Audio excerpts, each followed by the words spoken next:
31 ને ધ્યાનમાં લઈ વાવથરા જિલ્લાના વાતડાઉ સીમની બોર્ડર પર એસપી ચિંતન તરૈયા દ્વારા સઘન ચેકિંગ ઓપરેશન।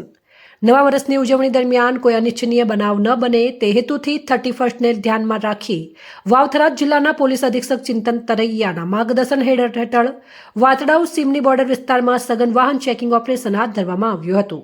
વાતડાઉ સીમની બોર્ડર પરથી પ્રસાર થતા તમામ પ્રકારના વાહનોની પોલીસ દ્વારા બારીકાઈ તપાસ કરવામાં આવી હતી। 2 ચકિયા વાહનો, કાર, જીપ, બસ તેમજ ભારે વાહનોની તલાશી લેવામાં આવી અને વાહન ચાલકોના દસ્તાવેજોની ચકાસણી કરવામાં આવી। ચેકિંગ દરમિયાન દારૂ, હથિયાર, નશીલા પદાર્થો તેમજ અન્ય ગેરકાયદેસર સામગ્રીની હેરાફેરી અટકાવવા વિશેષ તકેદારી રાખવામાં આવી હતી। શંકાસ્પદ વાહનોની તપાસથી અસામાજિક તત્વોમાં ભયનો માહોલ સર્જાયો હતો। એસપી દ્વારા સ્પષ્ટ સૂચના આપવામાં આવી હતી કે 31 અને નવા વર્ષની ઉજવણી દરમિયાન વાવથરા જિલ્લામાં કાયદો અને વ્યવસ્થા જળવાઈ રહે તે માટે બોર્ડર પર કડક બંદોબસ્ત રાખવામાં આવે છે। સામાન્ય નાગરિકોને પણ પોલીસને સહકાર આપવા અને કોઈ શંકાસ્પદ પ્રવૃત્તિ નજરે પડે તો તાત્કાલિક પોલીસને જાણ કરવા અપીલ કરી હતી। આ ચેકિંગ ઓપરેશન દરમિયાન સ્થાનિક પોલીસ અધિકારીઓ તેમજ પોલીસ સ્ટાફની નોંધપાત્ર હાજરી રહી હતી। પોલીસના આ પગલાંથી વાતડાઉ સીમની બોર્ડર વિસ્તારમાં સુરક્ષા વ્યવસ્થા વધુ મજબૂત બની છે। ખાસ ડ્રોન કેમેરાથી પણ ચેકિંગ। વાવથરા જિલ્લો રાજ્યનો એકમાત્ર જિલ્લો એવો છે કે જે આંતરરાષ્ટ્રીય સરહદ ઉપરાંત આંતરરાજ્ય સરહદ પણ આવેલી છે। આ પરિસ્થિતિમાં આ જિલ્લામાં વિશેષ તકેદારી રાખવી એ ખૂબ જરૂરી બને છે।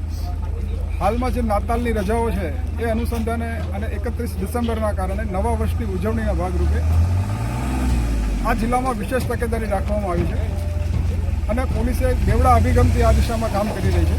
ખાસ કરીને જે પ્રવાસીઓ જે છે આ જિલ્લાની મુલાકાતે આવે છે, પરિવાર સાથે આ જિલ્લાના પ્રવાસન સ્થળોએ આવે છે, નળાબેટ છે, ભગવાન ધરણીધરનું મંદિર છે, આ તમામ સ્થળોએ આવતા પ્રવાસીઓને આ જિલ્લામાં એક સુરક્ષિત વાતાવરણ મળે, એક ભયમુક્ત વાતાવરણ મળે, ઉપરાંત કોઈ અનિચ્છનીય બનાવ ન બને અને તમામ લોકોની ટ્રાફિક બાબતે સુચારું એક વ્યવસ્થા જળવાય એ માટે જિલ્લા પોલીસે ખૂબ સારી વ્યવસ્થાઓ કરી છે।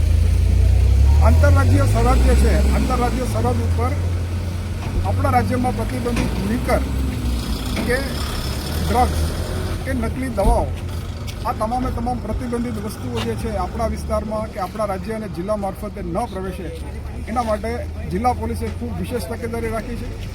રાબેતા મુજબની જે આપણી ચેકપોસ્ટ છે, વાતડાવ ખાતેની ચેકપોસ્ટ, માવસરી ખાતેની અને ખોડા ખાતેની, આ 3 ચેકપોસ્ટ ઉપરાંત જે મોટરેબલ રસ્તાઓ છે, આંતરરાજ્યને જોડતા મોટરેબલ રસ્તાઓ છે એ તમામનું મેપિંગ કરી અને એ તમામ બીજી 4 હંગામી જગ્યાએ અમે લોકોએ ચેકપોસ્ટ ઊભી કરી છે। એમાં દૈયબ ખાતેની ચેકપોસ્ટ છે, નારોલી ખાતેની ચેકપોસ્ટ છે અને બેવટા ખાતેની પણ અમે લોકોએ ચેકપોસ્ટ ઊભી કરી છે। આ તમામ ચેકપોસ્ટ ઉપર અમે ત્રિસ્તરીય સુરક્ષા વ્યવસ્થાઓ કરી છે। આપ જોઈ શકો છો એમ જિલ્લામાં પહેલીવાર તમામ લગભગ ચેકપોસ્ટ ઉપર અમે નાઇટ વિઝન સાથેના કેમેરાનું એક સીસીટીવી નેટવર્કિંગ કર્યું છે।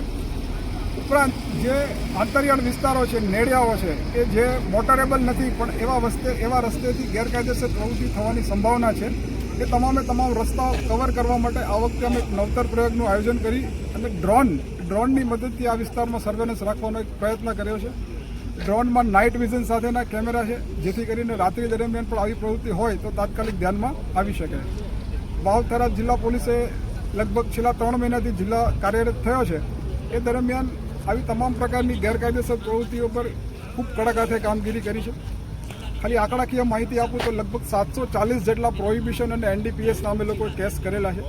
એમાં 2 કરોડ અને 90 લાખ રૂપિયા જેવો મુદ્દામાલ જે પ્રોહિબિશન અને ડ્રગ્સ રિલેટેડ અમે લોકોએ આ છેલ્લા 3 મહિનામાં કામગીરી કરીને કર્યું છે, જેમાં આશરે લગભગ 800 જેટલા આરોપીઓની અમે ધરપકડ કરી અને કાયદેસર કાર્યવાહી કરી છે। માત્ર નવું વર્ષ કે 31 ડિસેમ્બર નહીં, આવનારા સમયમાં આ પ્રકારની જે પ્રવૃત્તિ આપણા વિસ્તારમાં ન થાય